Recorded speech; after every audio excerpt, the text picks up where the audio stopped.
Good evening. Today's news covers both controversial and important topics. Stay tuned to learn more. This is the Worldwide News coming to you live from New York City. A recent debate has risen arguing whether the League of Nations should agree to exterminate the remaining stocks of smallpox from its last two remaining locations. In biosafety level 4 laboratories in both Russia and Atlanta, Georgia, it has already been decided that the scientists have 3 years remaining to experiment with this hazardous microbe. Is it worth the risk of keeping these stocks for further research, being that smallpox is already eradicated? If these stocks are placed into the wrong hands, it could be used as a resource for bioterrorism and biowarfare. On one hand, if we keep the remaining stocks of smallpox, we would be able to create a better vaccine for the disease if an outbreak were to occur. Due to the fact that smallpox is an extremely fatal disease, any slight chance of an outbreak would result in a massive population decrease. A vaccine would help to limit the possible casualties.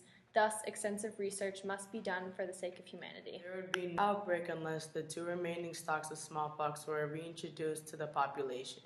Smallpox has already been successfully eradicated, and thus there is no need to keep the remaining stocks.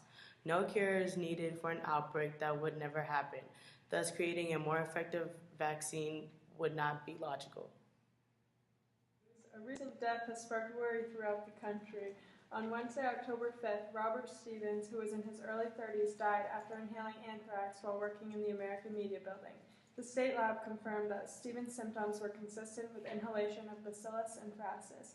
It has been discovered that the source of the outbreak was in the mailroom of the American Media Building. After Stevens' autopsy, it was discovered that his death was intentional. The FBI is working hard to determine whether or not this was an act of bioterrorism. Dr. Nanhai Chen worked on engineering a virus composed of frozen mousepox and the mouse IL-4 gene. The IL-4 gene holds the recipe for a common immune system compound. In correct amounts, it can fight off an infection by stimulating the production of antibodies. Dr. Chen found that if the IL-4 gene is added to a pox virus, it can cause the virus to produce IL-4.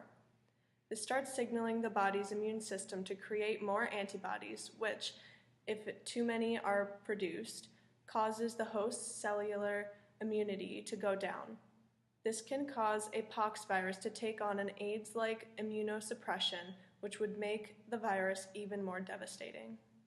A medical professional, Dr. Peter Jarling, along with other scientific experts, experimented with smallpox. They did such through infecting monkeys with human strains of smallpox by letting them inhale it or by injecting it into their bloodstream.